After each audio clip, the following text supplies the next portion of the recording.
Բարև ձեզ իմ շատ սիրելի հետևորդներ, սիրելի հեռուստադիտողներ։ Միլայի խոհանոցում երեկ պատրաստել եմ անչափ համեղ աղցան դդմիկով, գունավոր պղպեղներով եւ յուրահատուկ թանդրուկով։ Եկեք ցույց տամ, թե ինչպես եմ պատրաստել, քայլ առ քայլ հետևեք ընթացքին։ Եվ այսպես։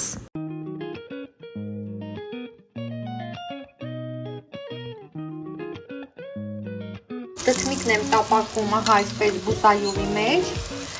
Կարելի է նաև ջեռոցում կարմրացնել։ Տեսեք, շատ բարակ եմ կտրատել դդմիկը։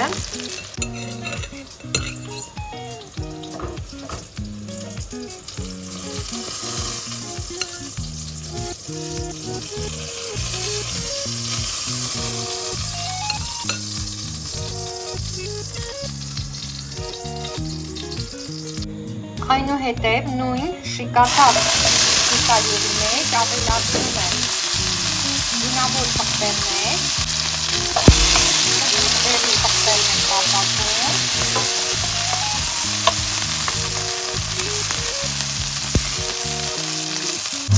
դեղին պղպեղը արդեն պատրաստ է, հանում ավելացնում եմ դդմիկի վրա, ահա այսպես։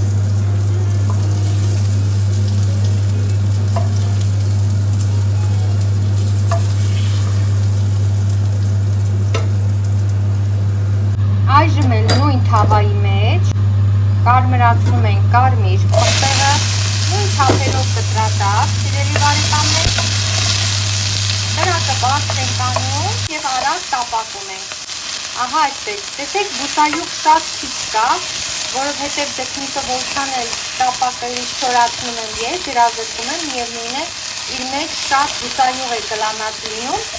և հանում ենք, արդեն լողացած ժամանակ այդ բուսայուղը դուրս է գալիս, արտամղվում է, այնպես որ հիմա որ պղպեղը մի քիչ չոր տապակենք, հետո այդ դդմիկի յուղի արտազատած յուղի հետ ներդաշնակ է լինել։ Տեսեք, ահա այսպիսի փոքրիկ ձագեր կային պղպեղի մեջ, դա էլ հետ եմ կարմրացնում, թող սա էլ կարմրի։ Պղպեղը մի կողմ քաշեցի, հիմա էլ մի քիչ գազար ենք թողում, այսպես ասած կարմրացնում։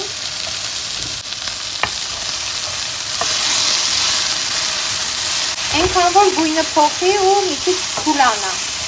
Բուսայուղը լիովին բավական է, սիրելի բարեկամներ, ահա այսպես։ Տեսեք, դդմիկն ու դեղին պղպեղը ինչքան յուղոտ են, ու որ այսպես բարդացնեմ, մի քիչ էլ սեղմեմ, կտեսնեք, թե ինչքան բուսայուղ կա։ Մեզ շատ բուսայուղ հարկավոր չէ։ Սա ևս հիմա կավելացնեմ ընդհանուր զանգվածի վրա։ Սա էլ ենք ավելացնում մեր աղցանի ընդհանուր զանգվածին, ահա այսպես։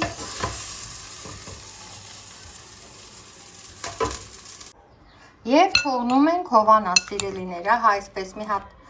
վայ, գոլորշի բարձացավ, տակն ու վերև ենք անում,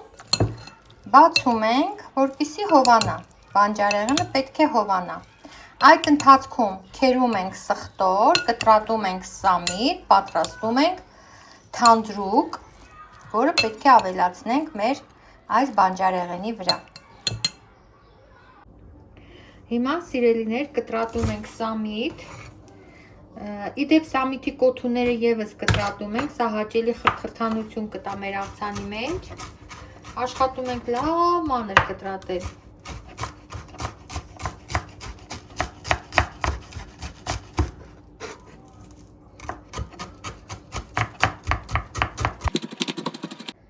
Հիմա պետք է քերեմ այս 3 պճեղ սխտորը ևս, սիրելիներ։ Եվ հիմա պատրաստում ենք թանդրուկ, սիրելի բարեկամներ, թթվասեր ենք վերցնում, ըստ մեր բանջարեղենի չափի, մոտ 2 ճաշի գթալու կես, որի վրա ավելացնում ենք արդեն իսկ նախապատրաստած սխտորը, ահա այսպես, և սամիթը։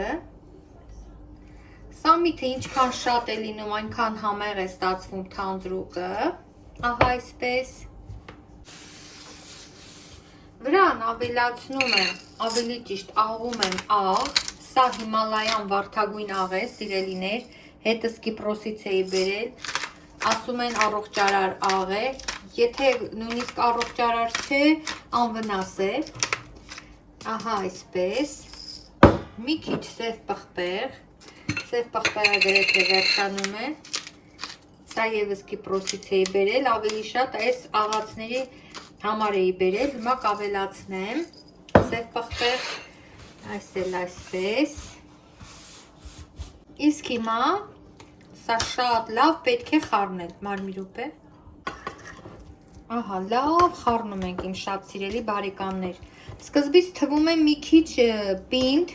որովհետև թթվասերը թանձր կառուցվածք ունի, բայց հետ ավելացնենք բանջարեղենի վրա, այն կբացվի, ավելի ջրիկ կդառնա, ահա այսպես, խառնենք, որպեսզի սխտորը լավ տարածվի,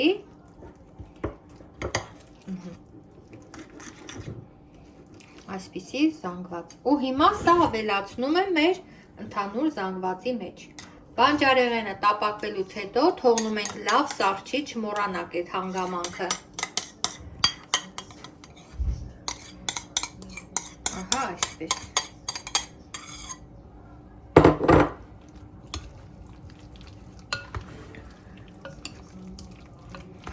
և այսպես խառնում ենք, այս աղցանը սիրելիներ հատկապես մեկ օր հետո էլ ավելի համեղ է լինում, երբ պահում ենք սառնարանում, չեք պատկերացնի ինչքան համեղ է, ունում ենք մատուցվող ափսեի մեջ, ահա այսպես, շատ գունավոր, շատ պայծառ, շատ թեթև, շատ ամառային հագեցնող աղցան է, տեսեք ինչքան սիրուն է,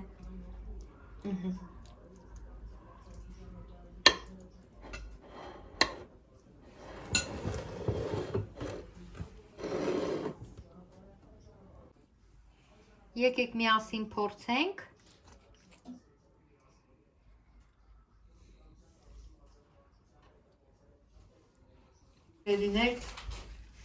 իսկապես շատ համեղ է, և վերջ սիրելիներ, իսկապես աննկարագրելի համեղ է, որպեսզի համոզվեք այս աղցանի համի մեջ, անպայման պետք է պատրաստեք, տեսքը տեսնում եք ինչքան սիրուն է, համն էլ կախված է ձեզանից, թե երբ կպատրաստեք ու կճաշակեք, այսօր էլ այսքան իմ շատ սիրելի հետևորդներ, պատրաստեք սիրով, որ ձեր պատրաստածն էլ ավելի համեղ լինի, անպայման չմոռանաք հետևել ինձ ինստագրամում, ֆեյսբուքում, տիկտոքում ու տելեգրամում, իմ բոլոր հասցեները կգտնեք այս տեսանյութի տակ նկարագրության բաժնում,